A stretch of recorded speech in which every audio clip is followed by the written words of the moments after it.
हम लोग 25 अगस्त 2022 को गांव चंदड़ कला में हमारे साथी आए हुए हैं। इन लोगों ने स्कूल में कुछ टीचर्स को सरकार ने हटा दिया था, उस बारे में इन्होंने एक धरना लगाया हुआ था गांव चंदड़ कला के बस स्टैंड पर। और वहां पर ये हमारे साथी सतबीर हैं, इनका एक सरदार जी हैं वहां पर प्रेमपाल, उनके साथ कुछ कहासुनी हो गई थी। और कहासुनी के बाद उसका लड़का जो था वो वहाँ पर एक दुनाली बंदूक ले आया और उस बंदूक से उसने हवा में फायर किया और उसकी बंदूक का जो रुख था, जो बच्चे धरना दे रहे थे उस तरफ था। तो उस सारी चीज़ को देखते हुए धरने पे जितने भी लोग बैठे हुए थे 50-60, उन धरने के लोगों ने उससे बंदूक लेके, और वहाँ पे पुलिस भी मौजूद थी, पुलिस को वहाँ पे बंदूक पकड़ा दी थी। इस मामले में दोनों पक्षों ने एक दूसरे के खिलाफ एफआईआर दर्ज कराई थी और बंसीलाल, सतबीर, छिंदर और मुकेश, इन चारों समेत 23-24 लोगों के खिलाफ झूठे आरोपों में बंदूक छीनना, मोटरसाइकिल छीनना, घर में घुस के मारपीट करना, भीड़ इकट्ठी करना, और उस सरदार जी ने ये भी आरोप लगाया था कि मेरी दाढ़ी खींची है। इस तरह के आरोपों में झूठी एफआईआर दर्ज करके इन लोगों को अरेस्ट कर लिया गया। और इन्होंने भी एक शिकायत की थी SC ST एक्ट के तहत, उन लोगों के खिलाफ भी, 2 लोगों के खिलाफ, पिता पुत्र के खिलाफ मुकदमा दर्ज हुआ था। और इस पूरे प्रकरण की तफ्तीश एक SIT ने की थी, जिसके इंचार्ज जुगल किशोर DSP साहब थे।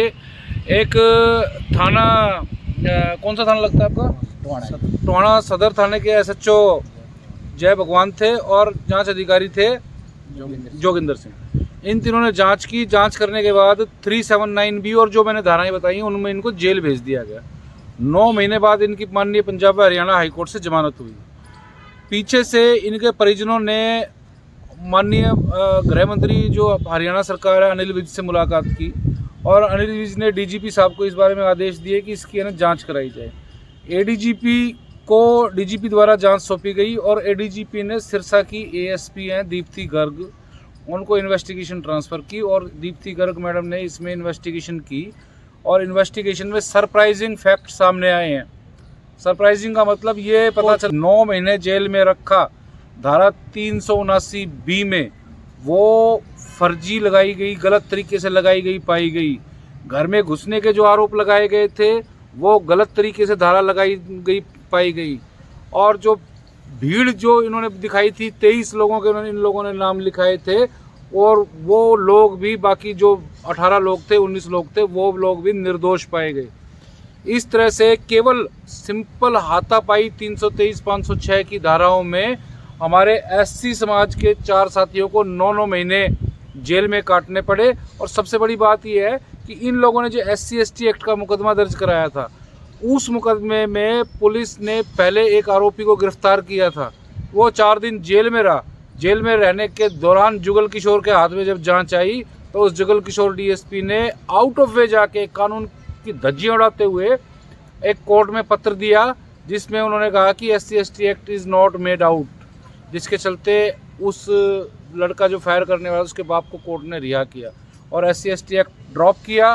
ड्रॉप करने के बाद इनका जो केस है टोहाना की कोर्ट में चल रहा है। अगर इसमें ईमानदारी से जांच होती तो SC ST एक्ट में फतेहाबाद की कोर्ट में इसमें केस चलना था।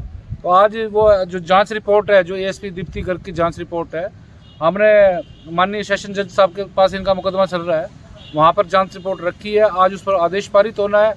और इसके साथ ही जिन लोगों की वजह से, जिन पुलिस अधिकारियों की वजह से, जुगल किशोर, जय भगवान और जोगिंदर सिंह, इन तीनों को मैं एज एन एडवोकेट मेरे क्लाइंट्स की तरफ से 1-1 करोड़ रुपए कंपनसेशन, 9 महीने मेरे साथियों को जेल में रखा, मेरे क्लाइंट्स को जेल में रखा, इस चीज़ के लिए इनको हम नोटिस देने जा रहे हैं।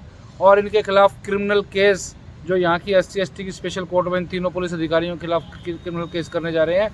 ऐसे पुलिस अधिकारी जो एक जाति को गलत तरीके से प्रमोट करने का काम करते हैं, उनके आपराधिक कार्यों में उनको प्रमोशन करते हैं, और जो दबे कुचले वर्ग हैं SC समाज के, उन लोगों को दबाने का काम करते हैं, उनको नाजायज़ तरीके से झूठे मुकदमों में जेल भिजवाने का काम करते हैं।